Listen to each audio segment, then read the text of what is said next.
Hello বন্ধুরা, আসসালামু আলাইকুম। স্বাগতম জানাচ্ছি আমার চ্যানেলে। তো বন্ধুরা, নিয়ে হাজির হয়ে গেলাম নতুন একটা স্ন্যাক্স রেসিপি। তো বন্ধুরা, সেজন্যে প্রথমে আমি এখানে একটা পাত্র নিয়ে নিচ্ছি, আর তার ভেতরে আমি দিয়ে নেব আমার প্রয়োজন অনুযায়ী ময়দা।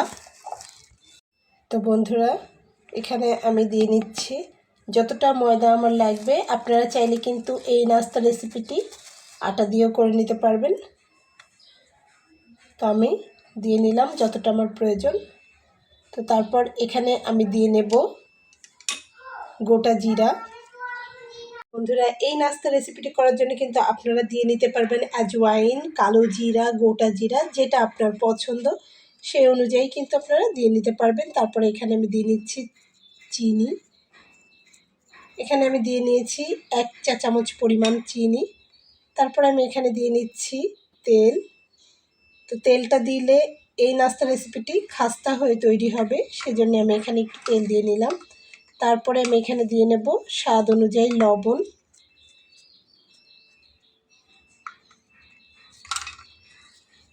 তো আমার দেওয়া হয়ে গেছে। সবগুলো উপকরণকে একবার একটু মিলিয়ে নেব, কারণ উপকরণগুলো সবই শুকনা, শুধু তেলটা বাদে।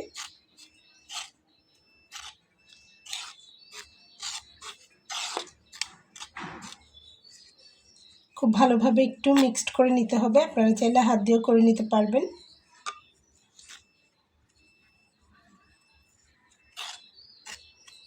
তো তারপরে আমি এখানে একটু কুসুম গরম পানি দিয়ে একটা সফট ডো তৈরি করে নেব। অল্প অল্প করে পানি আমি এখানে অ্যাড করে নিচ্ছি। একসঙ্গে পানি দিলে অনেক বেশি হয়ে গেলে সফটটা অতিরিক্ত নরম হয়ে যাবে ডোটা, সেজন্য এখানে পরিমাণ মতো পানি দিয়ে এটাকে একটু মাখিয়ে নিতে হবে।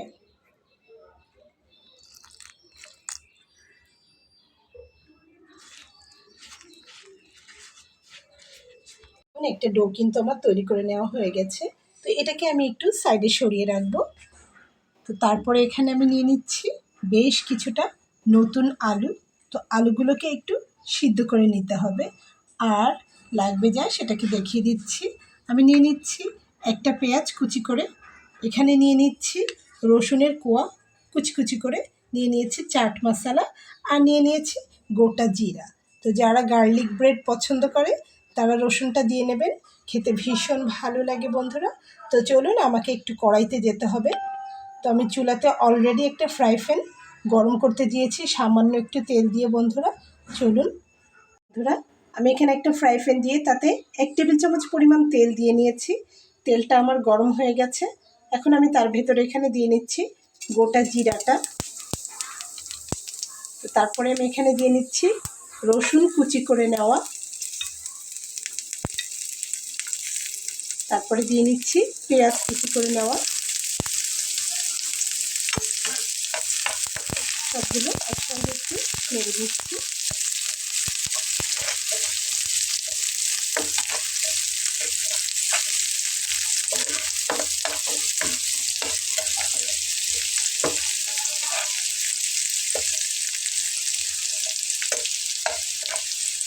তো বন্ধুরা, আলুগুলোকে সিদ্ধ করে নিয়ে আপনারা চাইলে একটু ম্যাশ করে নিতে পারেন, আবার গ্রেটার দিয়ে গ্রেট করেও নিতে পারেন। তো এটাকে একটু 5 মিনিটের জন্য নেড়ে চেড়ে নেব, যাতে কাঁচা গন্ধটা একদমই না থাকে। বন্ধুরা, আমার এটা ভাজা হচ্ছে, অন্যদিকে আমি আলুটাকে ম্যাশ করে নিচ্ছি। এটা আরেকটু ভাজা হবে। তো আমি এটাকে ম্যাশ করে আমার এটাকে ভেজে নেওয়া হয়ে গেছে। ভেজে নেওয়া রসুন এবং পেঁয়াজটাকে আমি এখানে দেখুন এরপরে দিয়ে নিচ্ছি।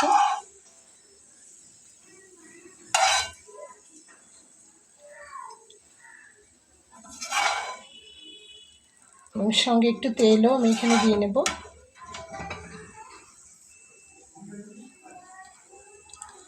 এখন দিয়ে নিলাম, আমি দিয়ে নিয়েছি এবং আরও সামান্য একটু রয়েছে, সেটার ভিতরে আমি এখন আলুটাকে ফোড়ন দেব।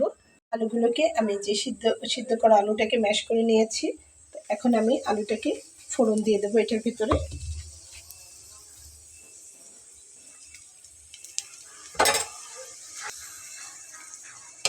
এখন এটার ভিতরে আমি দিয়ে নেব স্বাদ অনুযায়ী লবণ। তারপরে আমি এখানে দিয়ে নেব চাট মশলা। চুলা রাসটাকে আমি একদমই কমিয়ে রেখেছি। খুব ভালো করে এটাকে মিল করে দেবো একসঙ্গে।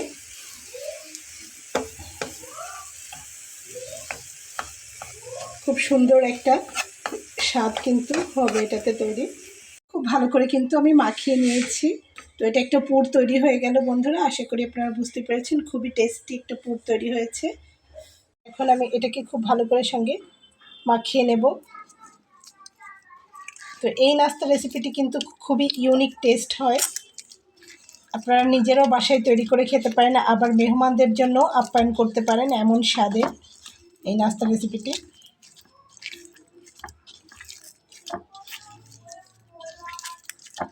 খুব ভালো করে এর সাথে মাখিয়ে নিতে হবে।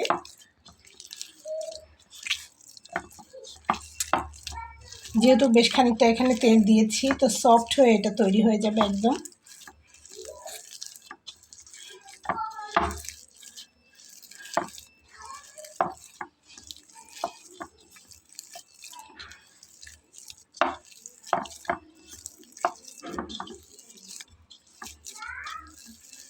খুব ভালো করে মুথে নিতে হবে। মুথে নিলে একটা সফট ডো তৈরি হয়ে যাবে। একদম সফট একটা ডো তৈরি হয়ে গেছে। তো আমি এখন এটাতে 2টা লেচি কেটে নিচ্ছি। বড় বড় সাইজের 2টা লেচি আমি কেটে নিলাম। এখন আমি রুটি তৈরি করে নেব বড় সাইজে। তো তার জন্য আমি এখানে রুটি বেলে নেওয়ার জন্য বোর্ড নিয়ে নিয়েছি, চপিং বোর্ড। চপিং বোর্ডের উপরেই আমি গোল গোল করে একটু ঘুরিয়ে নিয়ে ময়দা ছড়িয়ে দিয়ে রুটি তৈরি করে নেব। তো দেখুন আমি এখানে একটু ময়দা ছড়িয়ে নিচ্ছি, আর বেশ বড় বড় করে 2টা রুটি আমি তৈরি করে নিচ্ছি বন্ধুরা। চপিং বোর্ডটা যত বড় তত বড় একটা রুটি আমি এখানে তৈরি করে নিয়েছি। এখন আমি একটা ছুরি নিয়ে নিয়েছি, আর মাঝ বরাবর থেকে আমি এটাকে কেটে নিচ্ছি দেখুন। তারপরে আমি এখানে 6টি অংশে এটাকে কেটে নেব। তো আপনারা বড় ছোট আপনাদের মন অনুযায়ী যেমন খুশি তেমন আপনারা এটাকে করে নিতে পারবেন। তবে দেখুন এই যে এইভাবে কেটে নিয়েছি। তারপর আমি এখান থেকে একটা তুলে নিচ্ছি, ঠিক এভাবে।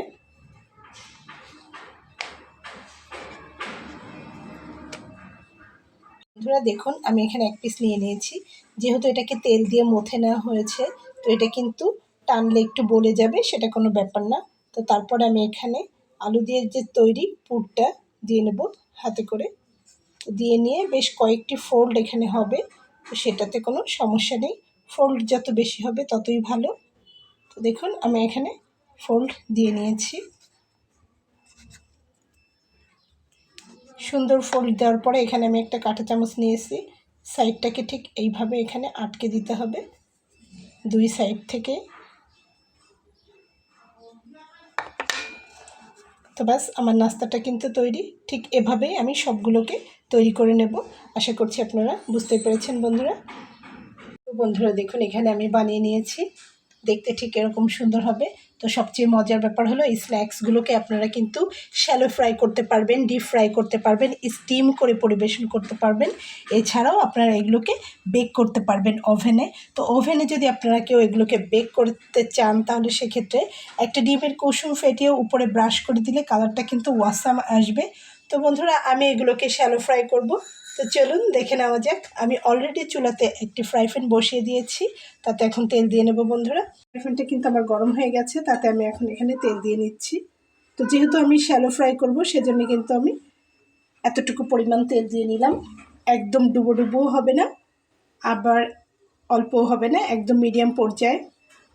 তো তেলটা একটু গরম হয়ে গেলেই আমি নাস্তাগুলোকে ভেজে নেব একে একে বন্ধুরা।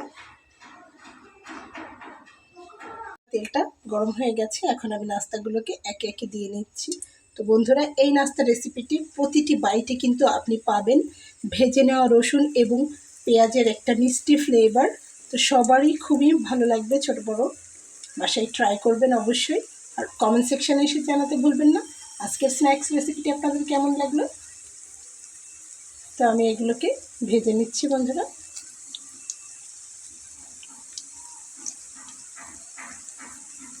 একসঙ্গে আমি বেশ কিছুটা দিয়ে নিলাম।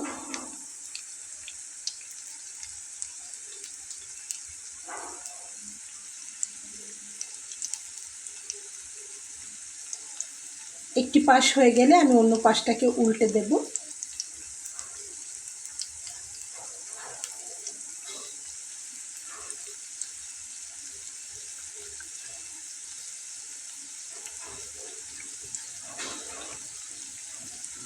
তো বন্ধুরা, স্ন্যাক্সগুলোকে আমি একবার উল্টে দিয়েছি, আবারও উল্টে দিচ্ছি।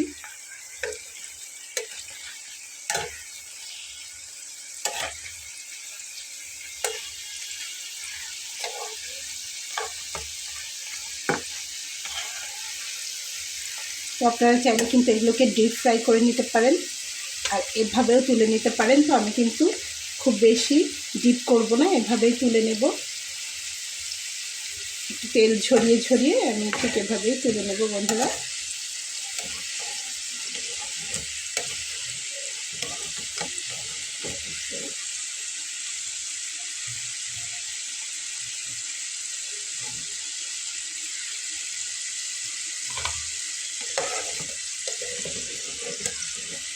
এটা এমনিতেই ক্রিস্পি হবে, আর বেশি ভাজার প্রয়োজন লাগবে। বন্ধুরা, প্রথম ব্যাচটাকে তুলে নিয়েছি, এখন আমি দ্বিতীয় ব্যাচটা দিয়ে নিচ্ছি।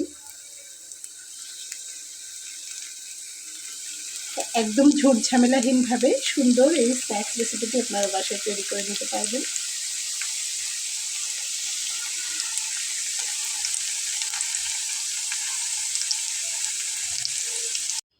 তো বন্ধুরা দেখুন, আমার সবগুলো নাস্তা এখানে ভেজে নেওয়া হয়ে গেছে। তো আমি চপিং বোর্ডে এগুলোকে সাজিয়ে নিয়েছি বন্ধুরা। তো নাস্তাগুলো দেখতে যেমন হয়েছে, খেতেও কিন্তু তেমন মজা। এখানে আমি শসা এবং গাজর কেটে গার্নিশ করে নিয়েছি। আপনারা অবশ্যই আপনাদের পছন্দ অনুযায়ী পরিবেশন করবেন সাজিয়ে। তো চাইলে এখানে আপনারা টমেটো সস দিয়েও ব্যবহার করতে পারবেন। তো আমি এখানে একটু সালাদের আইটেম দিয়েছি। তো বন্ধুরা, আশা করছি রেসিপিটা আপনাদের ভালো লেগেছে। রেসিপিটা যদি ভালো লেগে থাকে তাহলে আমার এই ছোট্ট চ্যানেলটিকে সাবস্ক্রাইব করে সঙ্গে থেকে যাবেন। দেখা হবে পরবর্তীতে নতুন কোনো রেসিপি নিয়ে। সে পর্যন্ত ভালো থাকবেন বন্ধুরা। আল্লাহ হাফেজ।